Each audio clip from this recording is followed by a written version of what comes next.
Hello, Ravens fans. It's been one hell of an interesting week.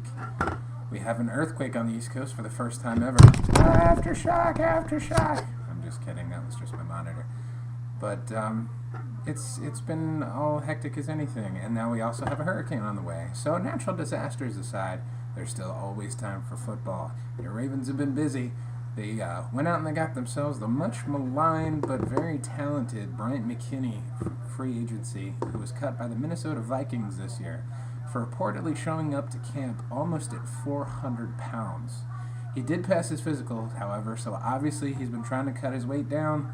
I hear there's a bunch of incentives and clauses in his contract, and it only cost the Ravens $1 million up front. So once again, great purchase by Ozzie. But as you all know, it's only 35 minutes to game time according to my clock. So I need to give you guys, the casual fans out there, my top points to watch out for as the Ravens take on the Washington Redskins tonight.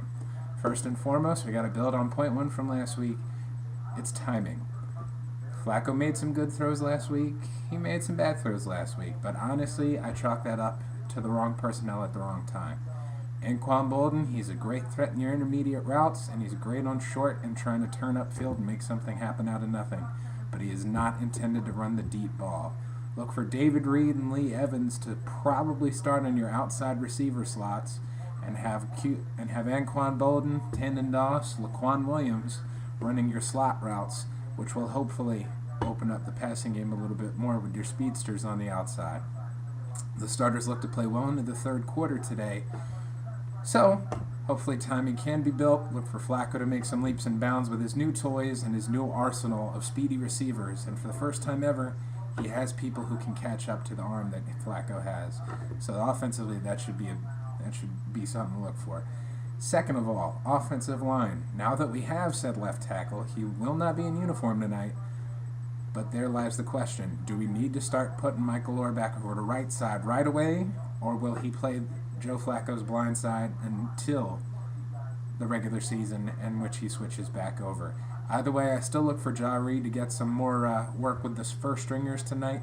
Look for him to kind of build upon what he's learned. Still a work in progress. The kid's really raw. But pay attention to where they line up Ward today. You might end up seeing Mike Lavoie, who was signed off of the free agent market as he was released by the New England Patriots to provide some depth at tackle. He might get the start tonight at left tackle if we really are serious about moving Orr back over to where he was exceptionally good in his rookie campaign.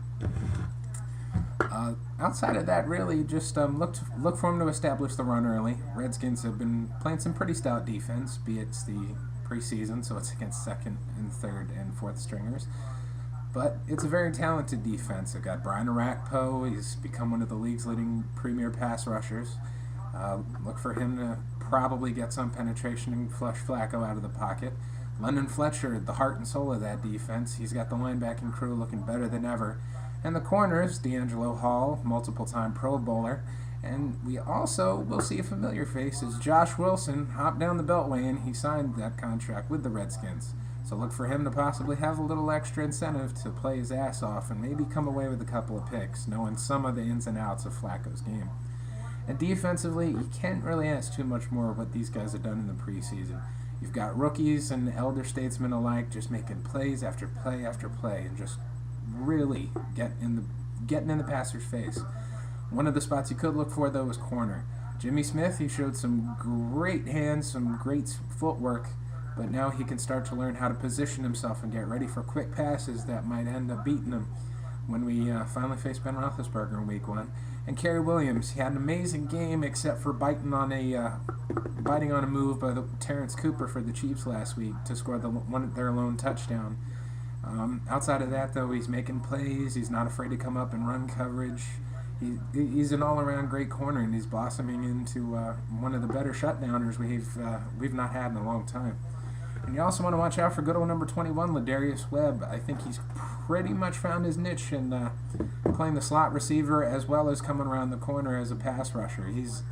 It always seems that he's right where the cornerback needs to be. He's got an insane motor, and the kid likes to get down and dirty, so he's always a favorite in my book.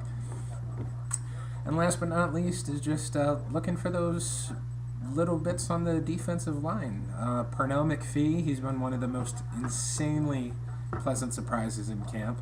5th round pick, but he's playing like he's been there for years. He's always right where the ball is. He's always right where the quarterback is. I'm sorry. It's really refreshing to see that coming right out of college, especially in one of the later rounds. So once again, our talent evaluators come through with gold there. Terrence Cody, look for him to emerge as probably one of the new starting down linemen on our defense. And then, of course, Haloti Nana, Ray Lewis, Ed Reed, just look for them all to use this really as a tune-up game. Play into the third quarter, so they'll get their work in, they'll get their reps, and then they'll slowly start to sit down as we look for the rest of the team and the young guys to make one last cast to say, hey, I want to play. I'd say probably in the 4th quarter as well, once Tyrod Taylor gets in. Once again, I can't stress this kid enough. Every time I turn on a game or I watch for highlights, number 15, Laquan Williams, is always some way, shape, or form included in the highlight reels. So look for him again, possibly as a kick returner or as one of Tyrod's more reliable targets in the 4th quarter. And outside of that, just everybody going out and enjoy yourselves. It's a home game. It's the Redskins, so at least Baltimore fans for some reason seem to think this is a rivalry. So go crazy, but be safe about it. There's a lot of senseless violence going on in those stadiums, guys. Granted, it is the West Coast, and it's the Raiders and Niners and everybody else, but there's no excuse for this. It shouldn't happen in an NFL stadium. If you want to be the childish, you keep that alcohol and stuff on the outside of the stadium, and you leave your violence at the door. There's no place for that in that type of atmosphere. So sorry, I'll get off my soapbox. I need to go get ready for the game because it starts in half an hour.